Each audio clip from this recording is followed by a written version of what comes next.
저기요. 지금 결혼하려는 저 여자가 불륜녀인 거 아세요? 그 말을 들은 결혼식장은 아수라장이 되었습니다. 이야기는 시간을 거슬러 갑니다. 어느덧 40대 후반이 된 부부가 있었습니다. 남편 진수와 아내 여정은 함께 몇 년째 음식점을 운영했습니다. 그 지역에선 여정의 손맛이 좋은 탓인지 맛집이라 소문이 나 손님도 꽤 있는 편이었죠.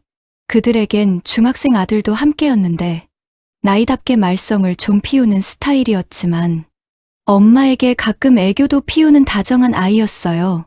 그들의 가정 분위기만큼은 나름 화목했습니다. 셋은 가끔 맛집이나 여행을 다니며 함께하는 시간을 소중히 여겼습니다. 맛있는 음식을 먹으며 이런저런 아이디어도 나누고 휴식과 대화를 나누는 그 순간만으로도 충분히 행복했습니다. 하지만 변화는 늘 있는 법. 어느 날 동창회에 처음 다녀온 진수가 그 뒤부터 가끔 저녁 장사를 마친 늦은 시간에 친구들을 가게로 부르기 시작했습니다. 여정은 남편이 오랜만에 친구들을 만났으니 많이 반가운 모양이다 생각하며 이해했습니다. 당연하듯이 손님들을 위한 늦은 술안주를 준비해야 했죠. 남편도 그 친구들도 그것을 당연하게 받아들였습니다. 시간이 지나면서 가끔은 자주가 되었고 일주일에 두세 번은 남편의 친구들이 가게에 저녁 도장을 찍는 일이 일상이 되었습니다. 남편은 여정에게 술안주를 만들라 요구했습니다. 여정이 해야 할 일은 점점 많아졌습니다. 가게 일을 마친 후에도 안주를 볶고 밥을 담고 반찬을 챙겨야 했습니다. 그 뒤에는 남은 뒷정리까지 모두 여정의 몫이었습니다. 귀가는 자꾸만 늦어졌고 아침이 되어도 피로는 풀리지 않았습니다. 한 달, 두 달. 이런 식이 계속되자 여정의 얼굴에는 피로가 선명하게 드러나기 시작했습니다. 그러나 아내의 피곤을 아는지 모르는지 남편 진수는 갈수록 가정에 소홀해졌습니다. 아내가 얼마나 힘들어하는지 묻는 일도 손을 거들려는 모습도 보이지 않았습니다. 가게 일은 술이 깬 늦은 오후에나 얼굴을 비출 뿐 그저 자신의 친구들을 데려와 자신과 내 가게가 이 정도다 하는 것만 자랑하려는 듯 했습니다. 아내의 얼굴이 나날이 창백해져도 남편의 태도는 변하지 않았습니다. 결국 여정의 몸은 비명을 지르기 시작했습니다. 장사 준비를 하던 아침, 과로로 인해 쓰러진 것입니다. 병원을 찾은 여정에게 의료진은 더 이상 이대로는 안 된다고 강력히 권고했습니다. 충분한 휴식이 필수라는 뜻이었습니다. 어쩔 수 없이 여정은 가게 일을 잠시 쉬고 집에서 회복에만 집중하기로 결정했습니다. 건강을 회복하는 것이 우선이었습니다. 남편도 그동안 미안했는지 푹 쉬라며 가게는 본인이 다시 열심히 보겠노라 안심시켰습니다. 그러면서 여정이 없는 동안 홀서빙을 봐줄 알바생을 뽑겠다고 했습니다. 여정은 안심이 되지 않았지만 자신의 건강이 우선이었기에 알았다고 고개를 끄덕였습니다. 아들 재현은 언제부턴가 힘들어하는 엄마의 모습이 눈에 들어오기 시작했습니다. 늦은 밤에 들어오는 소리, 취해 있는 아빠와 뒷정리를 하느라 새벽까지 잠 못 드는 엄마. 그럼에도 자신의 아침밥을 꼭 챙겨주려 일찍 일어나 있는 엄마의 모습이 말이죠. 재현은 여전히 철부지 고등학생이었습니다. 학교도 다니고 숙제도 했고 친구들도 만났습니다. 하지만 집에 돌아오면 달랐습니다. 재현은 자신이 해야 할 것이 무엇인지 본능적으로 알았습니다. 엄마를 챙기는 것이 자신의 책임이라고 느꼈습니다. 재현은 엄마가 움직이기 전에 물을 건네고 밥을 먹을 시간이 되면 스스로 밥을 차렸습니다. 엄마가 필요한 것들을 조용하게 눈에 띄지 않게 챙겼습니다. 아무런 말도 없이 그냥 당연하게 하는 일들이었습니다. 누군가 아들에게 왜 그렇게까지 엄마를 챙겨? 라고 물었다면 아들은 대답하지 못했을 겁니다. 단지 엄마가 아프니까 엄마를 봐야 한다고 느꼈을 뿐입니다. 시간이 흘렀고 아내는 서서히 회복되어 갔습니다. 몸의 피로는 점점 낫고 있었습니다. 하지만 마음은 다른 문제였습니다.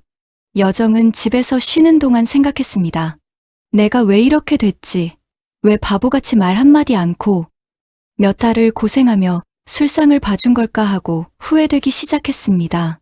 처음엔 자신에 대한 책망으로 시작한 것은 시간이 지나면서 남편에 대한 원망으로 바뀌게 됐습니다. 그러면서 남편 진수를 바라보는 눈빛이 확연히 달라져 갔고 실망만 쌓여갔습니다. 그 둘은 그저 같은 집에 사는 한 아이의 부모로만 지내는 꼴이 되었습니다. 그 와중에도 남편은 여전했습니다. 아내 여정이 가게에 없자 오히려 친구들을 더 자주 데려와 공짜 술과 안주를 퍼줘댔습니다. 함께 일하던 주방 이모님이 종종 전화를 해 불만을 토로하기 시작했습니다. 여정은 이모님을 달래느라 진땀을 뺐고 결국 참다 못한 여정이 밤에 가게에 찾아갔습니다. 흥청망청 쌓인 술병과 한가득 올려진 공짜 음식들을 보니 속이 뒤집어지는 것 같았습니다. 당신 작작 좀 해. 이 말과 동시에 여정은 들고 있던 가방을 패대기 쳤습니다.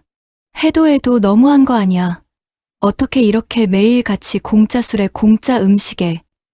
친구분들도 너무 하신단 생각 안 들어요? 여정은 창백한 얼굴로 악다구니를 질렀습니다. 놀란 듯 굳어있던 진수의 친구들은 얼굴이 벌개져서는 황급히 도망 나갔습니다. 친구들을 따라 나간 진수는 문을 거칠게 열고 들어오더니 아니 이 여자가 사람 쪽팔리게 뭐하는 짓이야? 여정에게 삿대질을 하며 노발대발했습니다. 말할 때마다 진한 술 냄새가 풍겨 여정은 고개를 돌렸습니다. 친구들 좀 데려와서 한잔하는 게 그렇게 안 입고 왔어? 얼굴은 어휴. 여정을 위아래로 훑던 진수는 고개를 젓더니 그대로 나가버렸습니다. 여정은 풀썩 자리에 쓰러지듯 앉았습니다. 내가 누구 때문에 이 고생을 해서 이렇게 됐는데. 그날 이후부터였던 것 같습니다. 둘은 대화도 거의 하지 않았고 남편의 행동이 미묘하게 변하기 시작했습니다. 친구들을 더 이상 가게에 데려오지 않는다고 했습니다. 부쩍 가게로의 출근길을 신경 쓰기 시작했고 저녁 장사를 마친 후 바로 집으로 돌아오지 않는 일이 잦아졌습니다. 밤이 늦어 새벽에 돌아오거나 때론 하루 밤을 넘겨서 돌아오기도 했습니다. 여정은 밖에서 친구들과 술을 마신다고 생각했습니다. 더 신경 쓰고 생각하기엔 몸도 마음도 지쳐 있었습니다. 아들 재현도 이 상황을 대충은 알고 있었습니다. 아빠가 자주 늦게 들어오고 집이 전과 같은 분위기가 아니란 것도요. 엄마는 생각지 못하는 것 같았지만 재현은 아빠에게 다른 여자가 있는 것 같다는 느낌이 들었습니다. 하지만 아직 확신할 수는 없었습니다. 그 확신은 우연히 찾아왔습니다. 어느 날 오후 재현은 모의고사를 보고 일찍 하교했습니다. 문득 그냥 가게가 가고 싶어져 들렀다가 예상치 못한 장면을 목격했습니다. 막 문을 열려는데 유리창 안으로 아버지와 젊은 여자가 함께 있는 모습이 보였습니다. 자신보다 조금 더 많아 보이는 나이의 가게 알바생이었습니다. 둘은 주방 이모님의 눈을 피해 가게 구석에 아주 가깝게 앉아 있었습니다. 아빠는 한박 웃음을 짓고 있었고 알바생은 아빠의 팔에 찰싹 붙어서 아양을 떨고 있었습니다. 아빠의 웃음. 집에서는 본지 오래된 웃음이었습니다. 재현의 얼굴이 굳었습니다. 더 이상 의심의 여지가 없었습니다. 아버지는 엄마가 아파 침대에만 누워있을 때에도 괜찮냐는 말 한마디 없더니 다른 여자를 만나고 있었습니다. 그것도 아주 새파랗게 어린 여자를요. 재현은 사진 몇 장을 몰래 찍고 자리를 떠났습니다. 아무것도 하지 않았습니다. 그냥 눈으로 본 것뿐입니다. 하지만 그 장면은 아들의 마음에 깊은 자국을 남겼습니다. 뜨거운 분노보다는 차갑고 무거운 것이 내려앉았습니다. 며칠이 지났습니다. 재현의 직감은 계속 맞아떨어졌습니다. 아버지의 외박은 더 노골적으로 잦아졌고 아버지의 평소 차림새와 물건이 점점 달라졌습니다. 새로운 옷, 새로운 가방, 새로운 향수, 모두 아버지의 평소 취향과는 거리가 있는 것들이었습니다. 엄마도 뭔가를 눈치챈 듯 했습니다. 하지만 모든 것을 체념한 듯도 해보였습니다. 그 모습을 보니 더 이상은 안 되겠다. 결심한 재현은 가게가 끝날 시간에 맞춰 조용히 아빠를 미행했습니다. 아빠는 함께 나온 알바생과 한적한 모텔로 들어갔습니다. 알고 있었고 모든 걸 봤는데도 믿고 싶지 않았습니다. 어렸을 때는 다정한 아빠와 엄마의 모습을 보며 커서 이런 화목한 가정을 가질 거라 꿈꿨습니다. 재현은 집으로 돌아왔습니다. 엄마는 거실에 앉아 있었습니다. 밤이 늦었는데도 엄마는 아빠를 기다리고 있었습니다. 엄마, 늦었는데 뭐해? 재현의 말에 고개를 든 여정의 눈과 코가 빨갰습니다. 재현아. 여정이 간신히 눈물을 참으며 입을 열었습니다. 여정도 알아챈 것입니다. 둘이 아무리 몰래 한다 한들 숨겨질까요? 주방 이모님이 도저히 안 되겠다며 여정에게 사실을 알린 것입니다. 아들은 엄마에게 다가갔습니다. 엄마 잘 들어. 놀라지 말고. 그리고 자신이 본 것들을 말했습니다. 자신이 목격한 모든 것을. 아버지와 그 여자가 모텔로 들어간 것까지. 여정의 얼굴이 더 창백해졌습니다. 끝까지 갔다는 사실을 다른 누구도 아닌 아들 입에서 듣는 건 더욱 참혹하고 잔인했습니다. 아내는 충격에 허우적거리는 대신 아들 재현을 안았습니다. 그리고 정신이 번뜩 들었습니다. 아들을 보호해야 하는 엄마인 내가 이렇게만 있어선 안 되는 것이었습니다. 여정은 그 순간 더 이상 남편 진수를 기다릴 이유가 없다는 것을 깨달았습니다. 진수의 바람은 더욱 노골적이 되었습니다. 그 여자에게 주는 것들이 눈에 띄게 늘어났습니다. 가방, 옷, 돈. 진수는 어린 애인에게 과시하듯 돈을 써댔습니다. 여정에게 줘야 할 생활비마저 줄었습니다. 여정은 진수와 오랜만에 마주 앉아 단판을 지었습니다. 재현이 찍어놓은 사진 몇 장을 내밀었습니다. 가장으로서, 남편으로서, 아빠로서 본분을 잊지 말라 했습니다. 미행했어. 아주 무서운 여자구나. 친구들 앞에서 개쪽을 줘서 가장의 자존심을 짓밟은 게 누군데. 뭘 운운해? 차가운 눈빛으로 말한 진수는 사진을 구겨서는 쓰레기통에 버리고 나갔습니다. 그리곤 그 어린 알바생과의 만남을 계속했습니다. 결국 여정은 이혼을 결정했습니다. 더 이상 이 관계를 유지할 이유가 없다고 판단했습니다. 법적 절차가 진행되었고 평생을 함께할 것이라 믿었던 진수와 여정의 길은 갈라졌습니다. 이혼 후 여정은 집과 아들의 양육권을 가져오는 조건으로 진수에게 가게를 넘겼습니다. 그 둘의 미래 장소로 쓰인 가게에는 있고 싶지 않았기 때문입니다. 진수는 알바생과의 삶을 시작했습니다. 여정은 밤이 되면 자신의 부족함을 탓했습니다. 모든 일이 자신의 탓이라고 아닌 줄 알면서도 그런 생각이 밀려들었습니다. 한때는 행복했던 가정이 이렇게까지 무너질 줄은 몰랐습니다. 아들 재현도 힘든 시간을 겪고 있었습니다. 아빠가 그립거나 한 건 아니었지만 행복했던 추억이 떠오르곤 했습니다. 그러던 어느 날 밤, 재현은 잠이 오지 않아 주방에 나가려 문고리를 잡았습니다. 그 순간 울음소리가 들렸습니다. 엄마였습니다. 자신과 있는 동안에는 씩씩한 척, 괜찮은 척 한다는 건 알고 있었습니다. 하지만 20년을 함께한 남자에게 버림받은 슬픔, 자신의 모든 것을 쏟아부었는데도 외면받은 아픔, 그리고 아들에게 힘을 줘야 한다는 책임감까지 모든 감정이 그 밤의 눈물에 담겨 있었습니다. 아들은 그 울음소리를 듣는 순간 마음속 어딘가가 뜨거워지는 것을 느꼈습니다. 엄마의 인생을 이렇게까지 아프게 한 아빠와 유부남인 줄 알면서도 만난 그 알바생은 더 아프고 힘들어야 하는 거 아닐까? 재현의 눈빛이 변했습니다. 어린 중학생의 눈빛이 아니라 누군가를 지키기로 다짐한 남자의 눈빛이었습니다. 재현은 조용히 휴대폰을 켜고 침대에 앉았습니다. 재현의 복수는 생각보다 빨리 실행에 옮겨졌습니다. 아들은 며칠을 고민하지 않았습니다. 이미 마음은 정해져 있었습니다. 엄마의 눈물을 본 그 순간 아들은 무엇을 해야 하는지 알고 있었습니다. 재현은 친구들에게 도움을 청했고 기어코 그 알바생이 어느 대학에 다니는지 알아냈습니다. 그리곤 곧바로 전단지를 만들었습니다. 전단지 가게 사장님은 재현의 말을 듣고는 눈이 반짝이더니 돈까지 깎아줬습니다. 48살 유부남 꼬셔서 남의 가정 파탄내고 모텔 가서 명품 가방 받아낸 4학년 곡스라고 크게 적었습니다. 곧바로 재현은 친구들과 그 알바생의 대학교 앞으로 갔습니다. 마스크와 모자를 눌러 쓴 이들은 손에 들린 전단지를 건네며 이것 좀 봐주세요 라며 복수를 시작했습니다. 대학생들뿐만 아니라 대학 근처를 지나는 사람들 모두에게 돌렸습니다. 뒤늦게 상화를 안 여자가 경찰을 불렀지만 이미 이야기는 퍼진 뒤였고 아이들은 훈계만 듣고 끝이었습니다. 일주일이 채 안 되어 그 여자는 더 이상 학교에 나갈 수 없었고 졸업을 앞둔 4학년에 휴학을 해야 했습니다. 하지만 아들의 분노는 여기서 멈추지 않았습니다. 복수의 대상은 2명이었으니까요.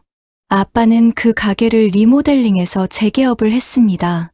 그 알바생의 꼬임에 넘어간 모양인지 어울리지도 않는 디저트 카페를 차린 겁니다. 재현은 전단지에 이어 가게에는 개업을 축하하는 화환을 보냈습니다. 친구들의 화환 옆에 놓인 폭탄 화환에는 아내, 자식 버리고 딸 같은 여자랑 바람난 불륜남 개업 축하드립니다. 아들.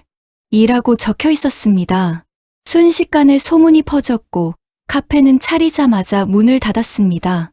진수는 재현에게 전화를 수십 통 걸었지만 이미 차단해버린 전화가 울릴 리 없었습니다. 결국 둘의 관계도 그 둘의 평판처럼 파탄나 버렸습니다. 그리고 1년 뒤 계속 염탐을 하고 있던 재현은 그 여자가 결혼한다는 글을 올린 인스타를 봤습니다. 6개월 전부터 새로운 남자를 만났다는 사진을 올렸을 때부터 쭉 기다려오던 날이었습니다. 남의 남편을 유혹해서 가정을 파괴한 주제에 엄마를 울리게 한 그 여자가 이제 아무렇지도 않게 새로운 남자와 결혼한다고? 재현은 인스타에 있는 식장과 시간을 스크린샷으로 찍었습니다.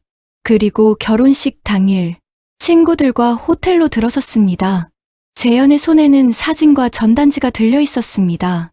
그 여자와 아버지가 함께 있는 사진과 엄마에게도 보여주지 못한 모텔로 다정하게 끌어안고 들어가는 사진들이었습니다. 결혼식장에 도착한 재현은 손님들의 인사를 받고 있는 신랑 측 가족들을 봤습니다. 아무것도 모른 채 웃고 있는 저들에겐 미안했지만 자신이 오히려 구해주는 거라 생각했습니다. 그리고 신랑 측 부모에게 다가갔습니다. 안녕하세요. 지금 결혼하려는 여자가 어떤 여자인지 알고 결혼하시는 건가요? 그러면서 봉투 속에 담아온 사진들을 건넸습니다. 그의 부모는 얼굴이 굳었습니다. 사진을 보고 전단지를 읽고 있던 그들의 표정이 점점 창백해졌습니다. 그들은 아무것도 몰랐습니다. 자신의 아들이 결혼하려는 여자가 어떤 인물인지 전혀 몰랐던 것입니다. 신랑 측은 즉시 혼란에 빠졌습니다. 신랑에게 사실을 알렸고 신랑은 신부를 찾아갔습니다. 결국 결혼식은 취소되었습니다. 결혼식 당일 신랑 측의 결정에 의해 모든 것이 무산되었습니다. 그 여자의 얼굴은 창백했습니다. 자신의 과거가 들켰고 새로운 삶을 시작하려던 것이 무너지고 말았습니다. 이 모든 것을 재현에게 화살을 돌려 명예훼손으로 고소했습니다. 법정에 소장을 제출했습니다. 재현이 자신의 명예를 심각하게 훼손했다는 이유였습니다. 전혀 모르고 있던 여정은 깜짝 놀랐습니다. 아들이 이렇게까지 했다는 것, 그리고 고소를 당했다는 것이 충격이었습니다. 법정으로 가는 길에서 아내와 아들은 말이 없었습니다. 이것이 정당했는지 아니면 잘못된 것이었는지 판단할 수 없었습니다. 다만 아들의 마음이 엄마를 지키려고 했다는 것만큼은 확실했습니다. 그리고 이내 불륜녀 주제에 내 아들을 고소했다는 깊은 분노가 치밀었습니다. 법정에서 판사는 사건의 경위를 들었습니다. 아들의 행동이 얼마나 극단적이었는지, 그리고 그것이 과연 정당한 행위라고 할 수 있는지에 대해 판단해야 했습니다. 판사는 아들의 나이를 고려했습니다. 아직 미성년자인 아들이 가정이 무너지는 과정을 지켜보고 자신의 엄마가 눈물을 흘리는 모습을 보고 행동에 나섰다는 것을 이해했습니다. 최종 판결은 아들에 대한 처벌을 면제하는 것이었습니다. 미성년자이자 가정을 지키려는 의도가 있었다는 점을 고려한 판단이었습니다. 아들은 보호 처분으로 끝났습니다. 법정을 나오는 아들의 표정은 복잡했습니다. 승리한 기분도 있었지만 동시에 허전함도 느껴졌습니다. 자신이 한 행동들이 정말 맞는 것이었는지에 대한 의문도 여전히 남아 있었습니다. 그렇게 폭풍 같던 시간이 지나갔습니다.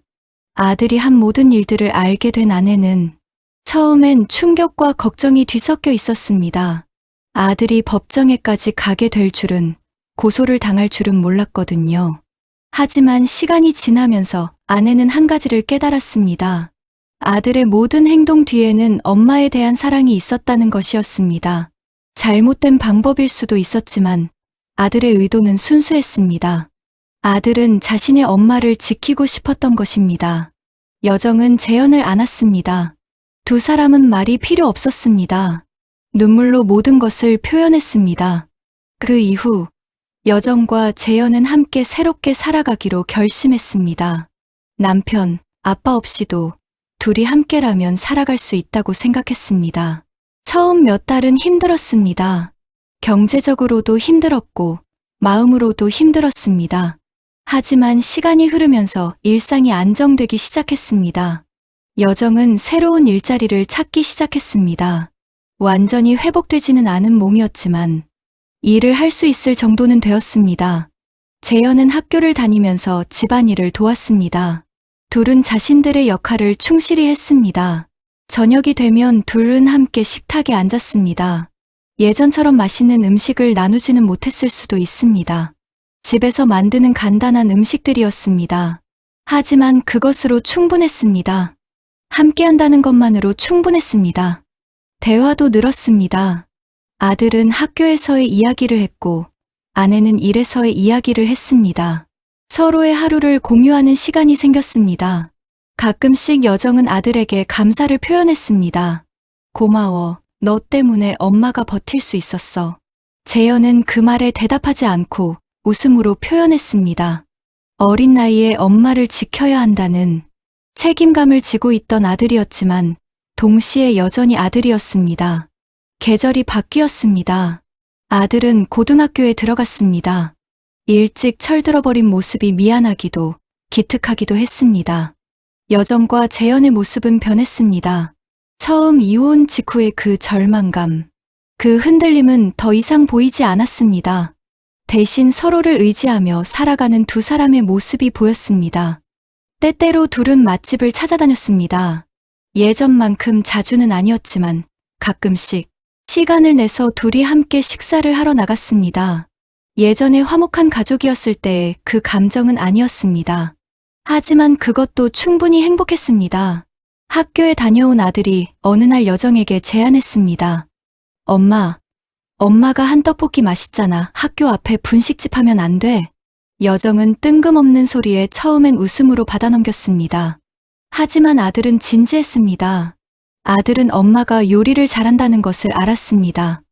요리하는 것을 즐기는 엄마의 모습도 봤습니다. 그리고 무엇보다 엄마가 누군가에게 음식을 나눠주면서 웃음 짓는 모습이 필요하다고 생각했습니다. 여정은 진지한 재현의 얼굴에 고민했습니다. 가게를 차리려면 자본이 넉넉해야 했지만 자신의 수중에 돈이 그리 크지 않았습니다. 하지만 아들의 말에는 분명한 확신이 있었습니다. 엄마가 회복되려면 이게 필요하다는 확신이 말입니다. 결국 여정은 결심했습니다. 아들의 말대로 작은 분식집을 차리기로 했습니다.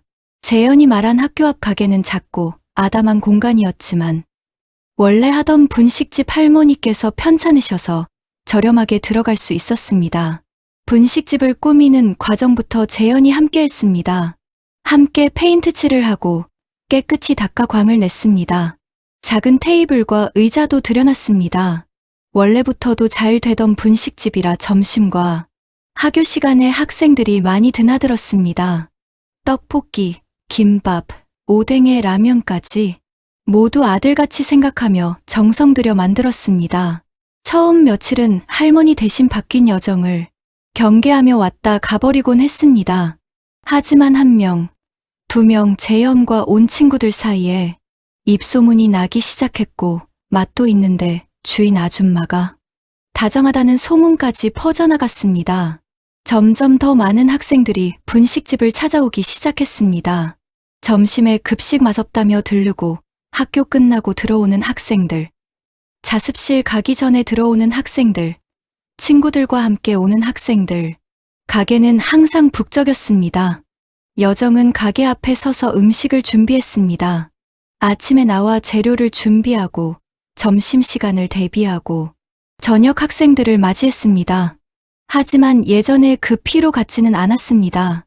이건 자신이 선택한 일이었고 아들과 아들 친구들을 위한 음식이라 생각하니 무척 즐거웠습니다. 재현의 친구들은 엄마라고 부르기 시작했고, 학생들은 여정에게 자신들의 이야기를 나눴습니다. 학교 이야기, 친구 이야기, 가정 이야기까지. 그럴 때면 여정은 아이들의 이야기를 진심으로 들어줬습니다. 아이들은 못다한 속내를 조금은 가깝고도 먼 사이인 분식집 아줌마에게 꺼내며 위로를 받고 싶어 했고, 조언을 구하고도 싶어 했습니다. 저 요즘 힘들어요. 그래? 뭐가 힘들어? 얘기해봐. 아내는 경청했습니다. 학생의 말을 듣고 고개를 끄덕이고 때로는 조언을 해줬습니다. 그리고 학생에게 따뜻한 떡볶이를 한 그릇 내놨습니다. 이거 먹고 힘내 닿으면 더 나아질 거야. 학생의 얼굴에 미소가 떠올랐습니다. 그 미소를 보는 순간 여정의 마음도 함께 따뜻해졌습니다. 이렇게 매일이 반복되었습니다. 아침부터 저녁까지 학생들의 얼굴을 만나고 학생들의 목소리를 듣고 학생들에게 음식을 나눠주었습니다. 가끔씩 여정은 거울을 봤습니다.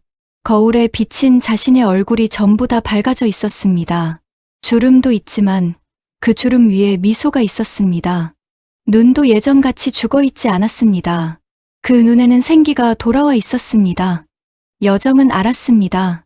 자신이 치유되고 있다는 것을. 학생들의 먹는 모습을 보면서, 학생들의 감사 인사를 들으면서 자신의 상처가 천천히 아물어 가고 있다는 것을 깨달았습니다. 어느 날 한 학생이 여정에게 물었습니다. 이모, 떡볶이 진짜 너무 맛있어요. 근데 이렇게 싸게 받아도 되는 거예요? 여정은 웃음을 지었습니다. 그 학생의 순진한 질문이 너무 사랑스러워. 학생의 머리를 쓸어주며 말했습니다. 좀 비싸게 받아야 하려나?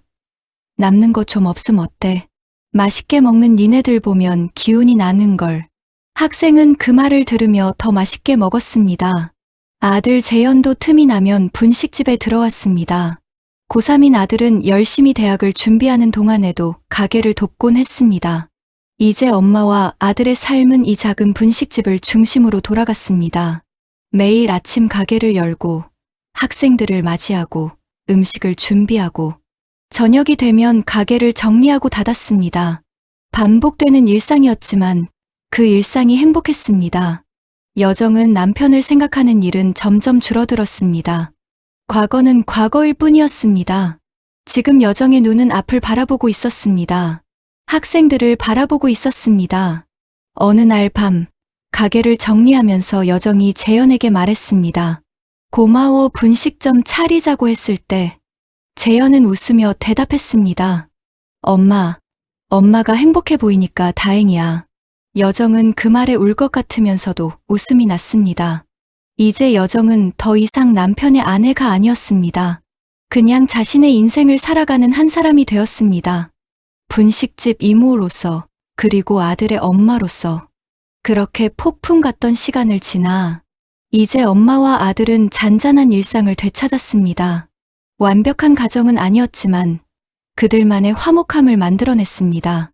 그리고 그 화목함은 학생들에게까지 전해지고 있었습니다. 이것이 그 가족의 이야기입니다. 가정의 파괴로 시작되었지만 서로에 대한 사랑으로 다시 일어서게 된 이야기. 힘들었지만 그 과정에서 얻게 된 것들도 분명히 있었던 이야기입니다. 긴 이야기 들어주셔서 감사합니다.